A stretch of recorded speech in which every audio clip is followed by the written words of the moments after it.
ഇറ്റലിയിൽ നിന്നും ലോഡ് കയറി നെതർലാൻഡിലോട്ടാണ് കേട്ടോ. നമുക്ക് തന്നിരിക്കുന്ന റൂട്ട് ഇറ്റലിയിൽ നിന്ന് നേരെ സ്വിറ്റ്സർലാൻഡ് വഴി ജർമ്മനി ചാടി ജർമ്മനിയിൽ നിന്ന് ഫ്രാൻസ് വഴി ബെൽജിയം വഴി നെതർലാൻഡിലൂടെ അങ്ങനെയാണ് റൂട്ട് തന്നിരിക്കുന്നത്. CHൽ ലോഡ് കയറ്റി ഇറക്കി വെച്ചാണെങ്കിൽ T1 പേപ്പറും CH വഴി പാസ്സാവണമെങ്കിൽ T2 പേപ്പറുമാണ് ആവശ്യം. നമുക്ക് CH വഴി പാസ്സാവണതുകൊണ്ട് നമുക്ക് T2 പേപ്പറാണ് ആവശ്യം. ആ T2 പേപ്പർ റെഡിയാക്കാനായിട്ട് ഞാൻ ട്രൈ സ്പീഡിലാണ് വന്നത്. ഈ ബിൽഡിങ്ങിൽ രണ്ടാമത്തെ നിലയിൽ നമ്മൾ നേരെ ഇവിടെ കയറിയാൽ നമ്മുടെ CMR ഡെലിവറി നോട്ട്, അതേപോലെ നമുക്ക് എവിടെയാണോ എക്സിറ്റ് അടിക്കേണ്ടത് ആ സ്ഥലത്തിൻ്റെ പേര്, നമ്മുടെ കമ്പനിയുടെ പേര്, ഇത്രയും കാര്യങ്ങൾ പറയാം. അതിനുശേഷം ഈ കോയിനെറ്റ് നേരെ ഡ്രൈവേഴ്സ് റൂം പോവുക, കോഫി എടുക്കുക, കുടിക്കുക, ഇവിടെ റെസ്റ്റ് ചെയ്യുക. നമ്മുടെ പേപ്പർ ആയി കഴിഞ്ഞാൽ മുകളിലത്തെ ഡിസ്പ്ലേയിൽ നമ്മുടെ വണ്ടി നമ്പർ വരും. പിന്നീട് പോയിട്ട് പേപ്പർ കളക്ട് ചെയ്യുക.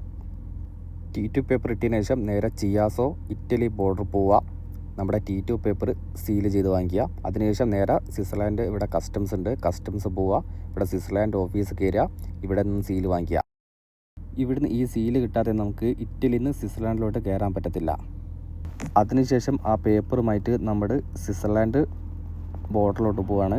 ഇവിടെ നിന്നും സീല് വാങ്ങിക്കാനുണ്ട്. ഇവിടെ നിന്നും സീല് വാങ്ങിച്ചതിന് ശേഷം ഇവിടെ നിന്നും ബിഗിങ് കണ്ടു കൊടുക്കുക, നേരെ സ്വിറ്റ്സർലാൻഡിലോട്ട് കയറുക.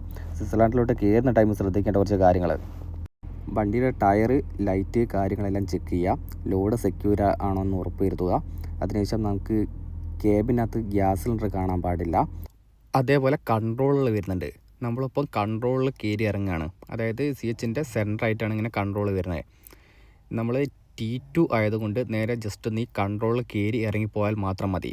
T1 ആണെങ്കിൽ നമുക്ക് ലോഡ് കൊണ്ട് ഇവിടെ വരികയും ചെക്ക് ചെയ്യുകയും അതേപോലെ MD ആയതിനു ശേഷം വന്ന് ചെക്ക് ചെയ്യുകയും കാര്യങ്ങളൊക്കെ ചെയ്യേണ്ടതുണ്ട്.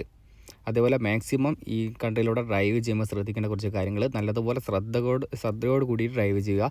ഏറ്റവും കൂടുതൽ ഫൈൻ കിട്ടാൻ സാധ്യതയുള്ളൊരു കൺട്രി കൂടിയാണ്. ഈ കൺട്രോളിൽ കുളിക്കാനും നല്ല കുടിവെള്ളം എടുത്ത് വെക്കാനുള്ള എല്ലാ സെറ്റപ്പും കാര്യങ്ങളെല്ലാം ഉണ്ട്.